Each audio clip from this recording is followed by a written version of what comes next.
एक गांव था जो पहाड़ों के बीच आबाद था। उस गांव में एक आदमी रहता था जिसका नाम आबिद था। लेकिन वो नाम के हिसाब से नहीं, अमल के हिसाब से सबसे बड़ा गुनाहगार था।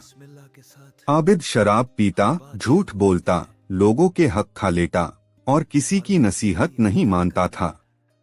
उसके माँ बाप दुनिया से जा चुके थे और वो तन्हाई में अपनी ख्वाहिशों का गुलाम बन गया था।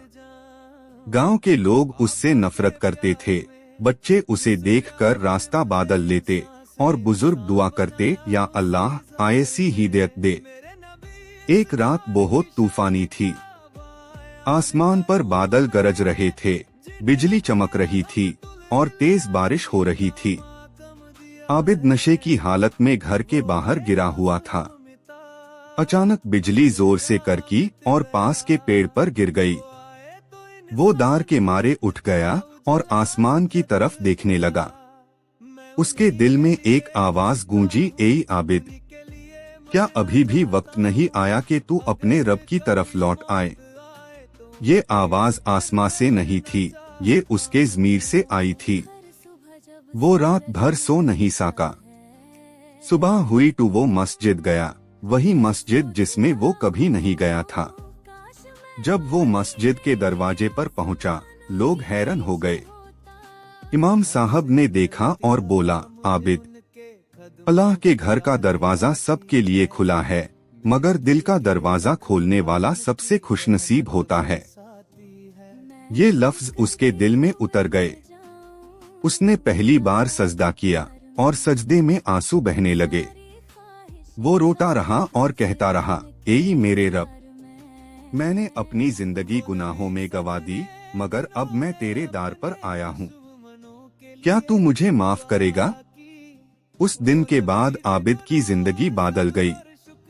उसने शराब छोड़ी, लोगों से माफी मांगी और दिन रात नमाज में लग गया। लोगों को यकीन नहीं आता था कि ये वही आदमी है जो कभी गुनाह में डूबा हुआ था। एक दिन इमाम साहब ने उसे देखा और कहा, बेटा, अल्लाह जब किसी बंदे को पसंद करता है तो उसके दिल में नूर डाल देता है। तुम्हारा दिल अब उसी नूर से भर गया है। लेकिन शैतान कब चैन से बैठता है?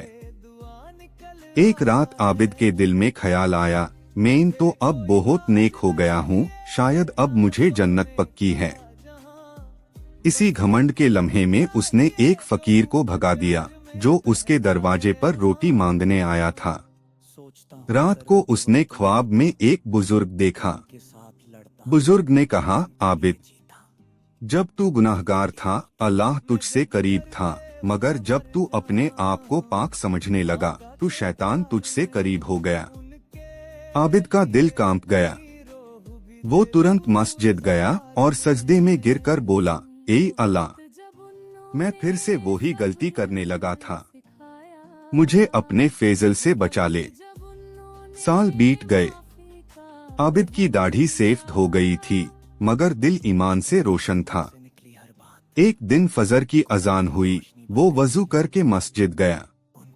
नमाज शुरू हुई। जब इमाम ने A R Rahman A R Rahim कहा, आबिद की आंखों से आंसू बहने लगे। वो सजदे में गया और सजदे हाय में उसने जान दे दी।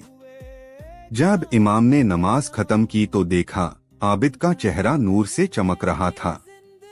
पूरा गांव रो पड़ा। वही लोग जो कभी उसे गुनाहगार कहते थे, आज उसके लिए मागफिरत की दुआ मांग रहे थे। इमाम साहब ने कहा, ये वही आदमी है जिसे सबने गुनाहगार कहा, मगर उसने अपनी जिंदगी के आखिरी पाल में साबित कर दिया कि रहमती खुदा कभी बंदाई से दूर नहीं जाती, बंदा खुद दूर चला जाता है।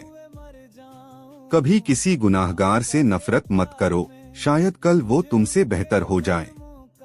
अपनी नेकी पर घमंड मत करो, घमंड नेक अमल को राख बना देता है। अल्लाह की रहमत हर गुनाह से बड़ी है, बस दिल से तौबा करनी चाहिए। इस्लामिक वीडियो देखने के लिए सब्सक्राइब करें और बेल आइकन दबाना ना भूलें।